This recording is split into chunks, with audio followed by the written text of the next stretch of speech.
How did you get your seat for AFK? Like, how did that happen? For AFK, mine. I wasn't approved for the NDEB while I was doing the course, so I was actually hoping to get a seat for the August 2024. Yeah. So this year, I was hoping to get August 2024, but which means, wait, just to this give year. kind of a perspective. August 2024. My course started September. After the exam you actually took. So you were hoping to get August 2024, which is the date after the exam you actually passed, which is in February. Yes. Yeah. Because my course, Yeah. I took the course September 2023. Yes. It would finish. I would finish the course in February, and I was planning to self-study until August. So you're planning like almost a year study. A year, yeah, because I had been away from dentistry for a long time, so I just wanted to be safe and It's better. It's fair, right? Yeah, of course. To be over prepared than under. Yeah.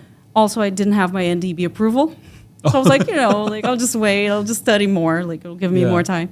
But then I got approved in this December.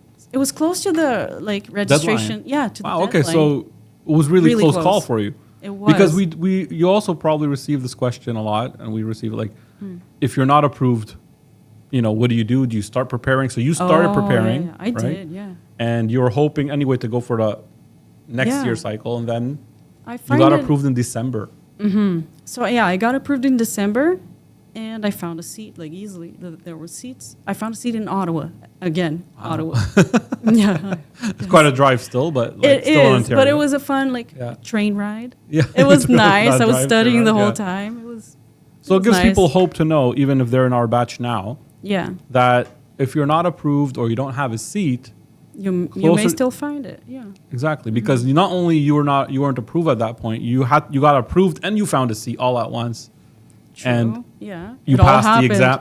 And I passed. You passed the exam. And you passed the IME. I didn't need the extra 6 months that I thought I would need. Yeah. So that's also something that people need to understand, that sometimes we have a misperception of our knowledge and how much we know, or how long it's going to take us to refresh our memories, or be ready. Because I didn't even think going to the exam, I didn't think I was ready.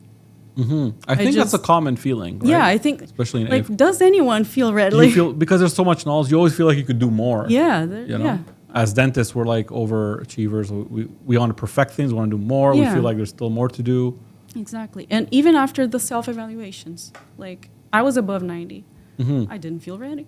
I don't feel ready. And we've seen people last cycle as well, being super worried. They're scoring 95. We're okay, you're in a good. Go for it. Yeah, go for it. Go for it. And but most they of them were passed. not feeling ready. They passed. So we have this misperception, and I guess it's about confidence as well. But once you get there, and if you're not too nervous, things might happen. Things might surprise you. It changes from person to person. So some people could utilize 6 months, but they're really good exam takers. Some people could, they study it well. When you talk to them, they know the knowledge, but they're not good at taking the exam, right? They get stressed. 100%. There's some cloudiness that happens during the exam. So there's, maybe I could say anxiety. It's safe to say you're a good exam taker. You like exams. I do. You like exams. So I do. I like exams. You're a good exam taker, I would say.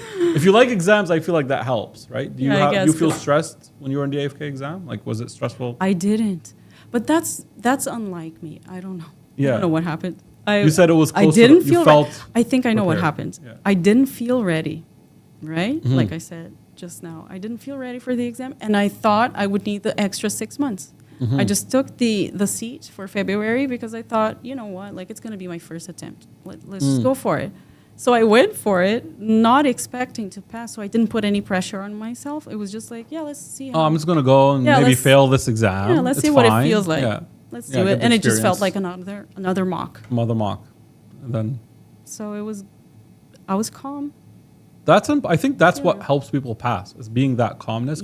Not putting pressure on yourself. I need to pass. Oh my gosh, I just finished the course. I need to pass. People who do this, it makes they're going to be too stressed. Harder to find the answers in the exam because they're thinking about that. Yeah.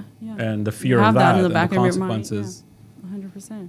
Yeah, it's interesting how it's like when you could just calm yourself down, how much boost of a chance you could get from that. Yeah, clarity, you know, when you're not worried, when you don't have that in the back of your mind, it's just like you see things clearer. Yeah, Like, the question you know, becomes like you unmask the question. Exactly. And you could see that, oh, this is just something I studied. Whereas other people that are stressed will be like, this question I don't know. But if you talk to them, you could say, no, that is something you know. You just have to not let the question trick you with the wording and the different phrasing. Just like what we talked about in the midterm test. It was the same questions. Like the questions are there, like the knowledge, the concepts are there, just disguised. You need to decode the questions. And if you're nervous, if you get nervous, you're not going to be able to do it. Exactly. Right? Yeah. So the midterm test, like we yeah. counted around 74 or 75 that we know are in the book, are in the courses. Just the question looks misleading. Disguised. Exactly. This guy masked. Like it has like mask on it, right? And they think it's a whole different thing. Yeah. And that's like we could call that how confident are you with the knowledge you have? Like With the assume concepts, you know like how the answer. strong, like how much have you mastered these concepts? Well, wait, I think those are two different. Like you could master the concept, but and then believe you have all the concepts necessary to answer the question. If you start doubting that you have it, you stop kind of looking for the answer. You know what I mean? I see. Yeah, I see what you mean. So you're saying something like more about like your confidence, like Yes, assuming how much you you have, trust yourself. Yes, assuming you have the knowledge to solve the question. If you look at a question and you go like, this looks like a whole new thing I haven't seen before, it's almost like you gave up. But if you kind of, they're good at making questions look like they're something else other than what you know.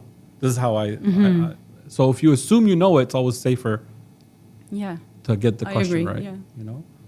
That's one of the advices we gave people after the midterm test, and we showed them. Like, look, this question, for example. We put people on the spot a little. Volunteer. But it's good, and not like just to make them see that they know this. You knew this, right? You knew this, and if they didn't, then it's like, this is what you need to review, right? Exactly.